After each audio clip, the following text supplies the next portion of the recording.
Isang player na madalas hindi napapansin sa New York Knicks pero ngayon ay malaki na ang impact sa bawat panalo ng koponan. Ito nga ay si Tyler Kolek. Si Kolek ay isang point guard na kilala bilang solid defensive player na may kakayahang umiskor lalo na dahil sa kanyang pambihirang shooting. Bukod dito, may dissenting playmaking skills din siya dahilan kung bakit siya ang nagsisilbing kapalit ni Jalen Brunson kapag kinakailangan. Hindi na rin nakapagtataka kung bakit palagi na siyang kasama sa rotation ng Knicks lalo na't kapansin-pansin ang kanyang defensive leap na siyang pangunahing dahilan kung bakit nakuha niya ang tiwala ng coaching staff. Kahapon sa naging laban ng New York Knicks kontra San Antonio Spurs sa NBA Cup Finals, malaking tulong si Tyler Kolek sa panalo ng Knicks matapos magtala ng 14 na puntos, 5 rebounds at 5 assists.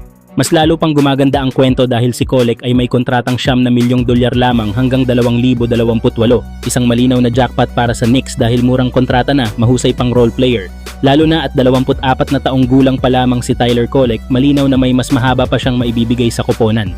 Kayo mga idol, ano ang masasabi nyo sa bagong secret weapon ng New York Knicks? Samantala, muling pinatunayan ni Luka Doncic na hindi lang siya halimaw sa court kundi sobrang bait din bilang tao. Ngayong nalalapit na Pasko, niregaluhan ni Luka ng 103 e-bikes ang buong Los Angeles Lakers players at team staff. Bawat isa ay nagkakahalaga ng humigit kumulang $1,000 o higit pa. Hindi biro ang halaga pero hindi ito pinag-isipan ng superstar. Higit sa presyo, mas ramdam ang pagpapahalaga ni Luka sa buong organisasyon. Hindi lang stars, kundi pati staff ay kasama sa kanyang pasasalamat. Dahil dito, inaasahang mas lalo pang gaganahan at lalaban ang kanyang mga ka-teammates dahil alam nilang may leader silang tunay na nagmamalasakit. Samantala, ito na ang posibleng sagot sa problema ng Lakers sa kahinaan nila sa shooting at depensa. Lumabas ang isang trade scenario kung saan target ng Los Angeles Lakers ang Chicago Bulls guard na si Ayo Dosunmu, isang batang player na tahimik pero sobrang laki ng impact sa laro. Sa edad na 25 taong gulang, malinaw na pasok siya hindi lang sa kasalukuyang pangangailangan ng Lakers, kundi pati na rin sa kanilang long-term plan habang unti-unting nagtatransition ang koponan. Bukod sa kanyang perimeter shooting, si Dosunmu ay isa ring elite perimeter defender. Kaya niyang bantayan ang guards at wings, may disiplina sa depensa, at bihirang nagiging liability sa court.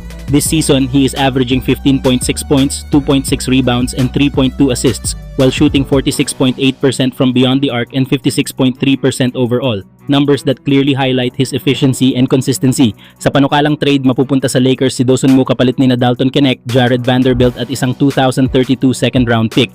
Hindi ito madaling desisyon para sa Chicago lalo't isa si Dosunmu sa mga pundasyon ng kanilang maagang tagumpay ngayong season.